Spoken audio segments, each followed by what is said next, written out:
Welcome back to our next conversation. Now, earlier this week, President Muhammadu Buhari unveiled a 1.2 million bag paddy rice pyramid in Abuja, a project under the CBN's Anchor Boroughs program, all in a bid to boost food production and encourage rice exports. Let's drill down now on this rice pyramid with Dr. Oke Ikechukwu. That's Executive Director, Development Specs Academy. Great to have you, sir. Good morning. Good morning. Good Yes, to be here. yeah, so it's a rice pyramid. What's the significance of this? Well, I think we should move our attention away from just the pyramid to the broader policy thinking that led to the pyramid. It's only one aspect. The Anchor Borrowers program, if you look closely, targets 21 different commodities, of which rice is one. And the objective rests on three legs. Number one, to improve agricultural yield all over the country. Number two, to minimize or reduce or minimize or possibly eliminate food importation. And thirdly, increase balance of trade. In other words, to enable the country and more foreign exchange. So once we keep this perspective, it becomes easier to see that this is a much broader national goal than just the production of rice. I mean, the one of wheat is on, the one of maize, but 21 commodities, and then 26 financial institutions are involved. So from just this initial observation, you see that the conversation has been reduced to what you might call a distracting narrative, making it look like the Anchor program is just about rice. No, it is not. And on the matter of balance of trade, if a country exports more, it earns more, the value of its currency gets better, and then the overall economy improves. That's one of the intentions. Now, if we say that the idea is includes to improving yield, is there any indication to that effect? You check the records, it shows that before the program began, we were recording 5.4 million metric tons. As at the last engagement, which was last year, it had come to 9 million. Then you also look at the entire value chain. Is there job creation? And you ask the question, the farmers who benefited from it, is it true that they employed more people? The answer is yes. Is it true that the overall output increased? The answer is yes. Also, if you say you're producing more rice, that means you're also going to need more meals, rice meals. And the records indicate that as at the time of commencement, there were roughly 6 repeatable meals. Today, there are over 50. So on the face of it, looking at rice alone, you can say, yes, you're seeing some delivery in the area of yield, and you can talk about reduction of import too. The fact also, as at the commencement, I think total record of rice imports from Thailand alone was 1.3 million metric tons. By 2016, it had come down to 5.8 thousand, and as I slightly, I stood at 2,100 metric tons, 600 metric tons. The point being made is this. Once we take the broader perspective that the intention is to create a comprehensive ecosystem for greater national survival, it becomes easier to expand the conversation beyond just a rice pyramid. Beyond the pyramid. All right. So how does it, really work? How's the, we know it's a pyramid, but how is the rice stored or preserved? Does it just stay like that? How does it really work? Okay, you produce remember it's a loan, and a loan is to be paid back. So with that loan, how do you access the loan is that you have what you call the Smallholders Economic Interest Farmers Cooperative. You join it, you register, you open an account, you tender what will qualify you, including age limit and capacity and the exposure and experience. If you get it, you're going to pay back that loan. Or the interesting element in all of this is that now, much of that rice you're seeing is actually the loan repayment. So it's an interesting dimension that farmers who took loans are being made, many of them, to use the financial equivalent of the bags of rice or whatever commodity to pay for the loans. Now, it gives us two twin advantages. Number one, the farmer doesn't have to sit with his product and be cheated by middlemen. Number two, Number two, it's possible to then have it under the control of a government as reserve and all of that. So if you look at it on the whole, the progression is towards greater, getting farmers to develop far greater confidence in themselves, in what they do, and for it in the long term to impact the economy. That's why I say the conversation All has right. to be expanded. Yes. Okay, but we saw Sorry? some videos making the rounds, on social media, something about wood being underneath the pyramid. Is that the norm? Sorry, take that again, please. Yeah, we saw some videos making the rounds on social media and pictures, about the pyramid. There's some kind of wood structure underneath it instead of bags of rice, stacked. Yes, yes. I saw that too. And if you go to the social media, you'll find that video is mostly pictures actually. It's at least 2 years old from what I recall. And why it's a bit difficult to pin that on the events of this week is that you could see the entire the entire framework structure of the Abuja rice. It was all bags of rice. So I saw that and it's not new. It's not a recent. It's not from Even if Okay. you take the landscape, you notice the bags are also painted. I think some kind of program. The first time I saw it, I think it was linked with Kano or something like that, either before but I know I'd seen that before. But the point is that anybody who can confirm that that's Abuja should do so. For those who went, you saw it on TV, you saw the thing. The interesting thing is that I think the CPN and the federal government took the precaution of recording the various stages of the rate of the arrangement of the rice.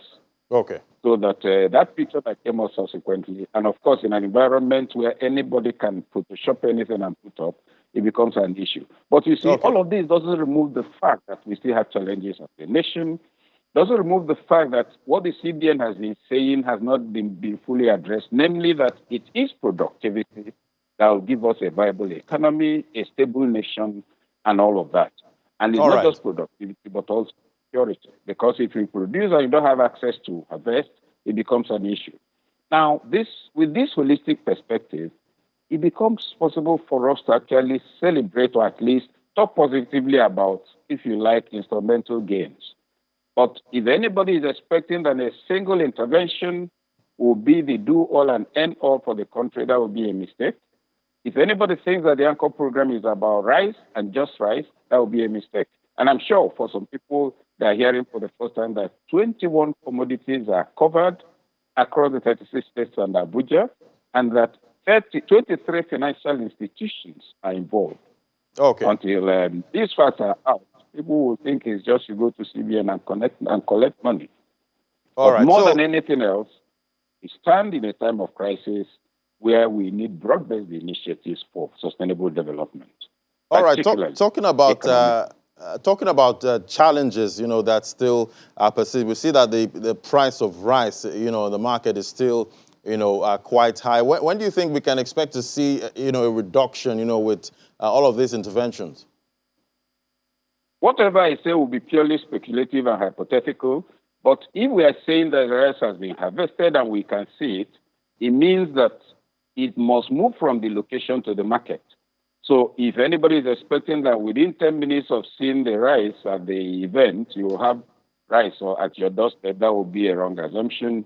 The other thing, of course, is to consider that it all boils down, it's all part of a cocktail of intervention. So one expects that probably in the next 1 to 2 weeks, the difference will begin to emerge. But more importantly, we also need to know that the rights we saw, if you check the records of the proceedings and the interventions to and fro with farmers with the CBN and the financial institutions, it would appear that what we have there is not even the complete harvest because paddy, you have wet and dry paddy.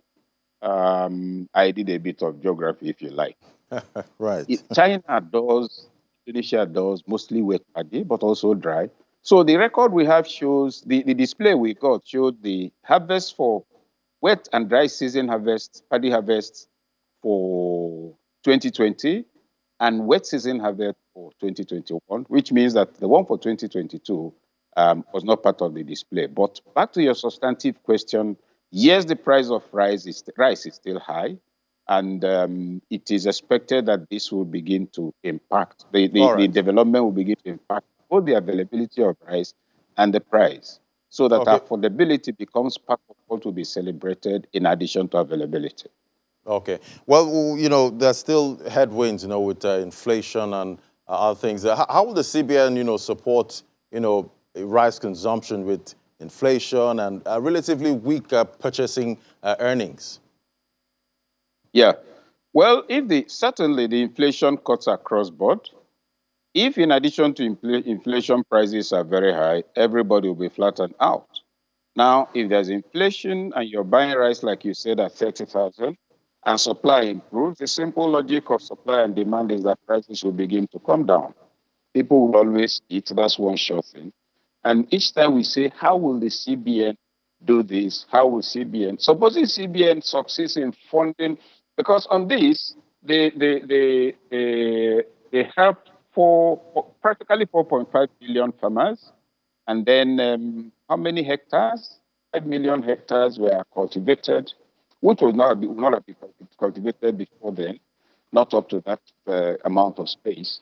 But then you now ask, how will CBN ensure that this thing yields and the rice is supplied to the people? My question would be, does the Central Bank of Nigeria has an army?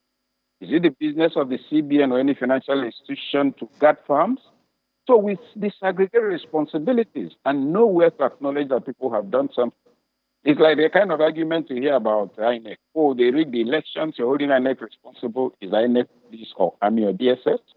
So we cannot be asking whether and how the CBN will bring down the price of rice, or how the CBN will do what it do about security of farms after it's given this thing. It's a broader national problem, but it is an institution that's trying to make its mark within that broader national problem, and we take things instrumentally in Because that. because rising So I would rising not say prices, that general sorry?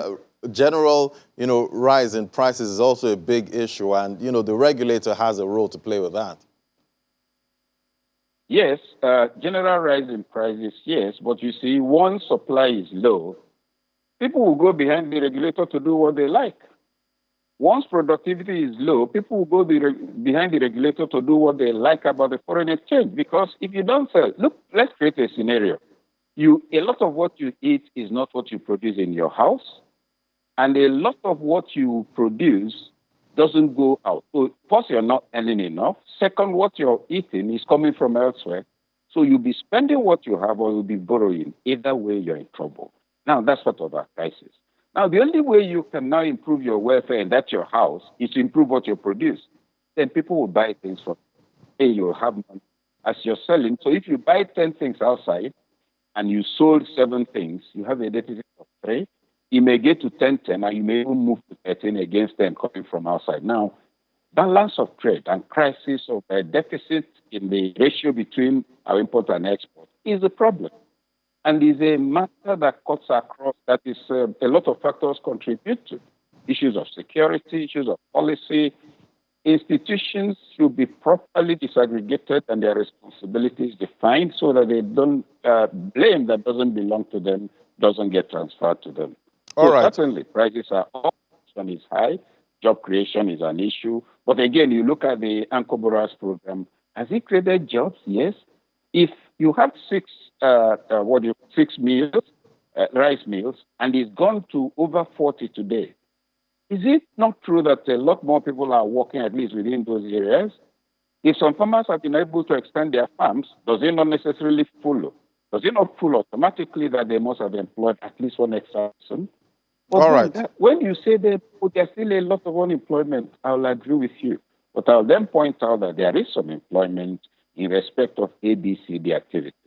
That way we develop a perspective that's less lamentational, more nationalistic without being pretentious, more broad-minded without trying to defend the regime or its policies. People swear, All right, people Mr. sleep, Ekeju. people come up.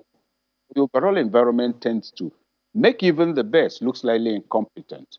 So Okay. I'm concerned to do that disaggregation and say, okay, this is what I think is good about the development, and that this is the broader policy framework that led to this. Okay, Mr. Ekeju. Well, we'll keep tracking that to see how all of this plays out. I was going to ask you, if there are any plans to, expand access to the CBN's anchor borrowers. I don't know if you can just touch on that briefly. Oh, yes, it's open, it's free, it's available. The stake smallholders, farmers, the smallholders economic interest farmers cooperative, all anybody needs to do is join it, meet the criteria. And the beauty of cooperatives is that it gives you enhanced credibility, because a cooperative will not forward somebody who is suspect in any way that, look, this person may not. So it's available, is open. But I think the other good news is that since you're sure actually that your products will be bought from you, that you can use your product to repay the loan, the sense of panic declines, etc. It doesn't remove the fact that there are people who are challenged by security and couldn't do much of harvest, in which case it is a case of force majeure. It's not deliberate. But it should be expanded. People have also raised the question, oh, why would you go and support such a thing? Why not leave it to commercial banks? And the question would be, who has gone to a commercial bank and at what percentage did he get a loan that's outside of this intervention, any other? So it's a complete mix. But yes, it's available. They are continuing it. I think the more important thing to do is to monitor its claimed deliverables and then measure whether it's being delivered and assess it in that order. Okay. And also know that it's not price. It is 21 commodities across the Federation. It can be assessed for efficiency, for even the yield and all the rest of it. But the important thing is for the conversation to be objective and focus on greater national interest here. All right, Mr. Oke Ikechukwu, thank you so much. Executive Director at Development Specs Academy. Thank you for coming on the program today. My pleasure.